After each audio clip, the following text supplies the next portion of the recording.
What's good, people? What's up, YouTube? I didn't realize it's been a while since I've been on here. Life's just been busy, celebrating birthdays and just life. Life's been busy. I looked and it said it's been 4 weeks since I released my last video, and I was like, dang, I gotta record something. So, um, this is my thought. This is the thought that I've been chewing on, that I've been dwelling on. And if you've been watching me, you know I'm big on Christian unity. I think it's good for us all to be on the same page, because it's truly sad to me how divided as a church we are. And it's like we're truly divided. The Bible talks about how there are many members but one body, right? And when it says that, like, I personally look at that like, you might have like the Baptist church as one part of the body. You might have the Methodist church as a different part of the body. You might have the Anglican church as one part, the Pentecostal church is another, non-denominational, like whatever. Like, we're all different parts of the body. Now, where it gets sticky and tricky is when you got people start aligning themselves that ain't in the Bible. That ain't in the Bible. But that ain't what I'm talking about. That's not what I'm talking about.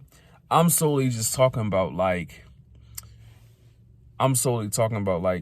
we might have different beliefs, but we're all like, my belief isn't pushing me away from God. My belief is pushing me towards God.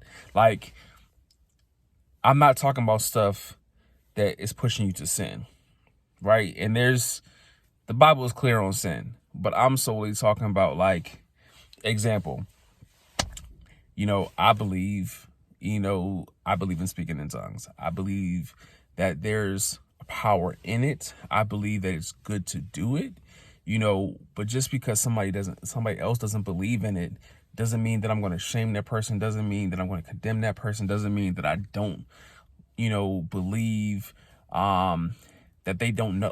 Doesn't mean that I believe that they don't know God.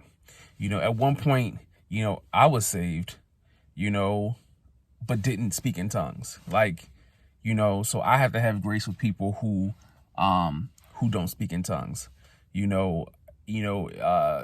There are people who may have different giftings that I don't have.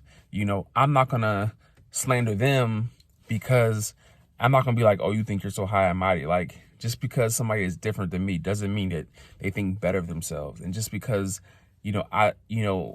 I might do things that they don't do, or in different areas, doesn't mean that I should slander them or tear them down or belittle myself or think I'm high and mighty, And that being said, like, just because I don't agree with the person's ministry, and now that I'm saying this, I feel like I've said this before on YouTube, but this thought just keeps coming back to me, but just because I don't agree with the ministry doesn't mean that I have to tear it down. Just because I don't agree with the ministry doesn't mean that, I have to bash somebody. Just because I don't agree with the ministry doesn't mean that I need to, gossip about it.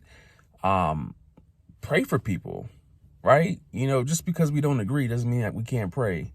We can have differences, we can be at odds, whatever, but let me still pray for people. Let me still love on them. Let me still, encourage them.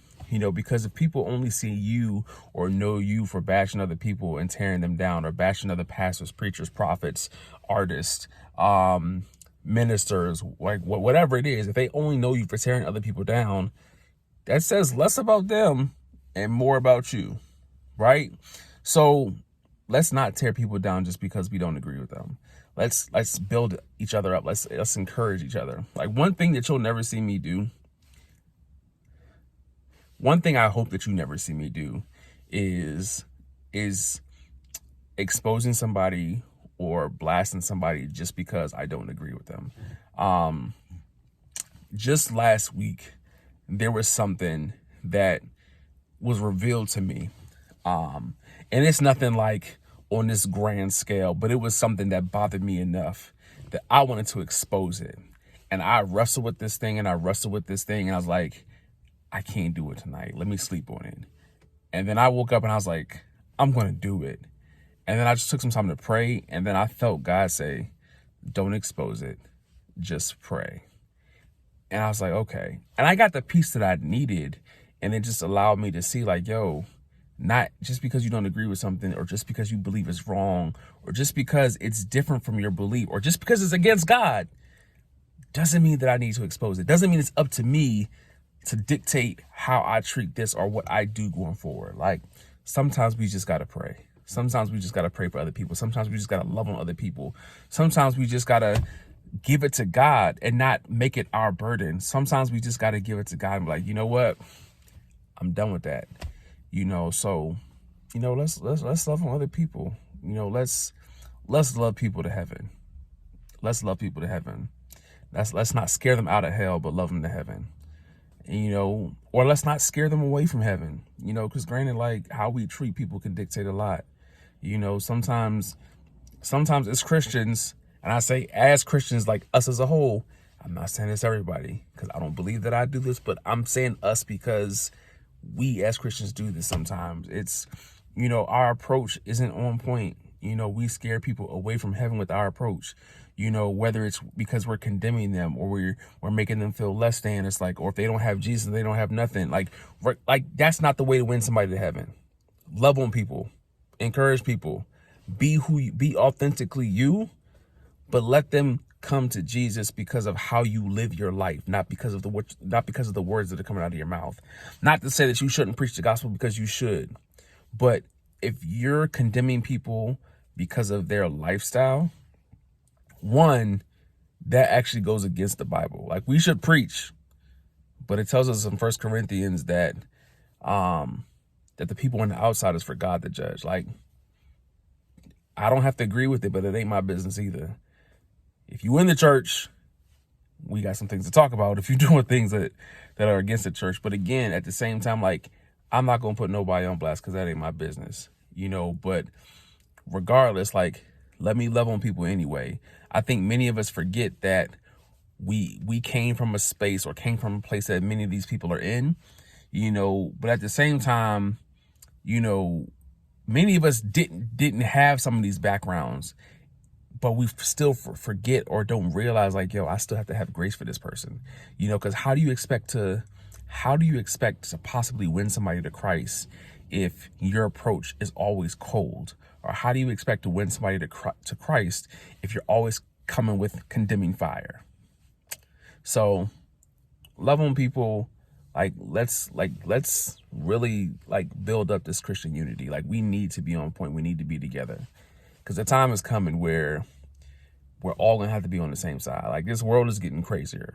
It's getting crazier, like, especially in America. Like, America's getting crazy. And we all need to be on the same side. It can't no longer be about, oh, he speaks in tongues, or, oh, he don't speak in tongues, or this person's charismatic, this person's not charismatic. Like, who cares about all that? Who cares about all that? We got to be on the same side. Let's unite. Let's get together. We need to come together like the Avengers, come together like the Power Rangers, come together like the Transformers. However you want to look at it, we need to come together. Stop bashing each other. Love on each other. But just also love on your enemies. Love on those who hate you. Because, again, that's the only way that you're going to win them. It's by loving them and how you treat them. So it's not always easy, but the commandment is to love. So let's love. I'm out. Until next time.